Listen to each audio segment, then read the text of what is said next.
Bonjour, voici une capsule qui vous montrera comment tracer un angle dans GeoGebra.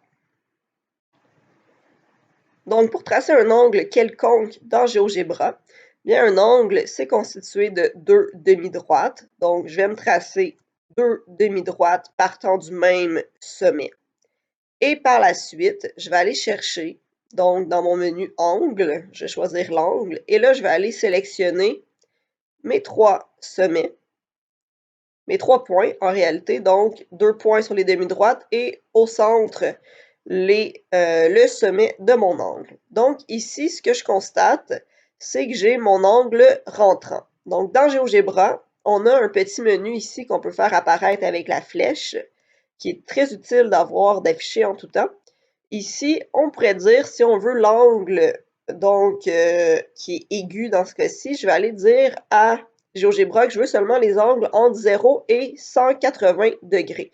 Donc, de cette façon, je vais avoir mon angle qui va être soit mon angle aigu ou mon angle obtus.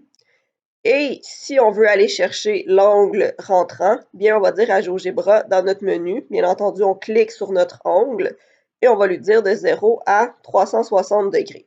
Donc, à ce moment-là, ce sera possible d'avoir un angle rentrant, un angle aigu, un angle obtus, plat, nul, bref, tous les types d'angles possibles. Donc, les deux points, on peut les bouger et on peut tracer un angle, peu importe sa valeur.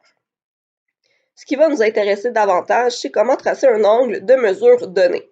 Donc ici, on demande de tracer l'angle EFG mesurant 128 degrés. Donc F, ce sera mon sommet.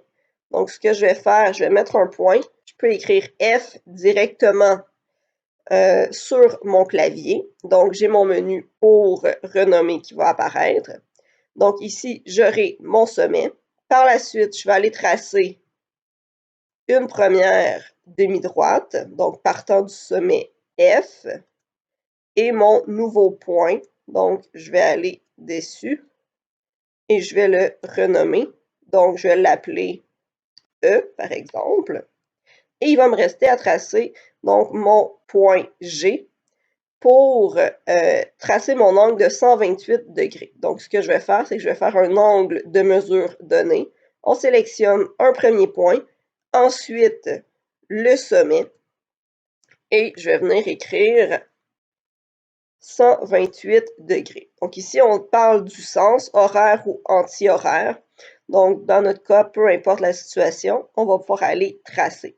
Donc là, j'ai mon point E' qui est apparu. Je vais pouvoir tracer la deuxième demi-droite qui forme l'angle. Et bien entendu, comme ici, on demandait l'angle EFG, je vais devoir renommer mon point E' pour l'appeler G.